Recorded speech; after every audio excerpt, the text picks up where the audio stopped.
नमस्कार। कैसे हैं आप सभी? सब ठीक ही होंगे।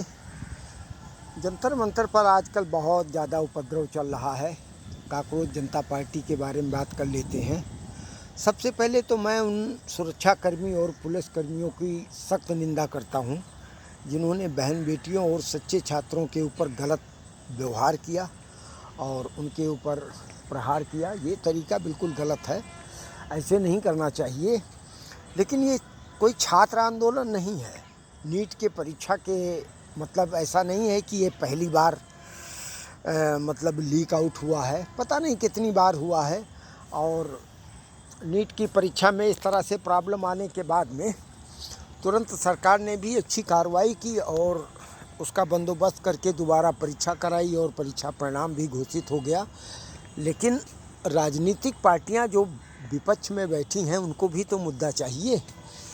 और ऐसा मंच इन लोगों ने बनाकर दिया है जिसमें विरोधी पार्टियां पूरा अपना बढ़िया वर्चस्व बना सकें। बताइए, मंच से सनातन का विरोध हो रहा है, भगवान राम को गाली दी जा रही है, 370 की धारा वापसी हो रही है, आरएसएस को गाली, प्रधानमंत्री को भद्दी भद्दी गालियाँ।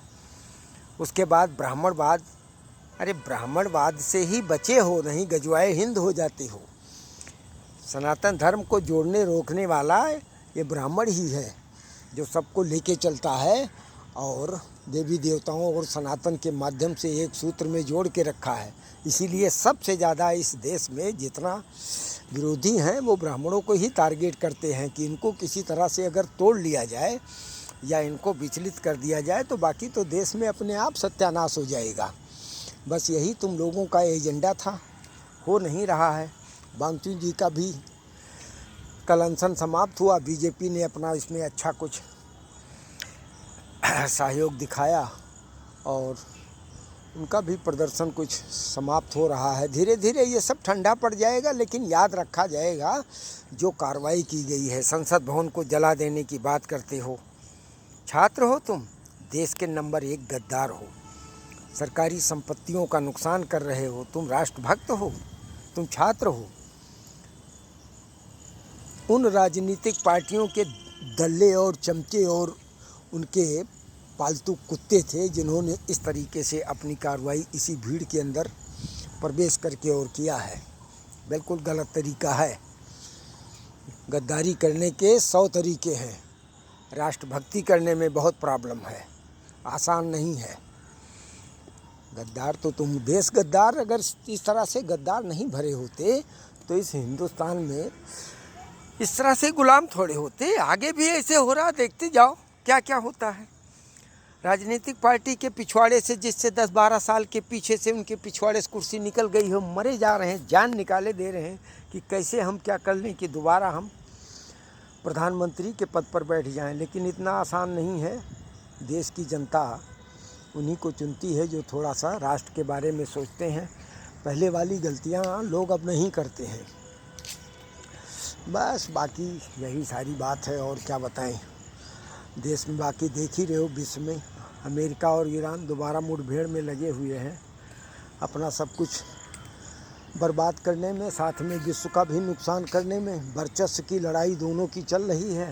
देखो किसकी विजय पराजय हो, लेकिन विश्व का तो नुकसान हो ही रहा है। उसमें हम लोग भी सम्मिलित हैं। क्या होता है क्या नहीं। भारतवर्ष में बाढ़ का प्रकोप, मतलब बारिश लगातार चल रही है। अहमदाबाद में कल तो समाचार हैं, घर मकानों में 3-3, 4-4 फीट तक का पानी भरा हुआ था।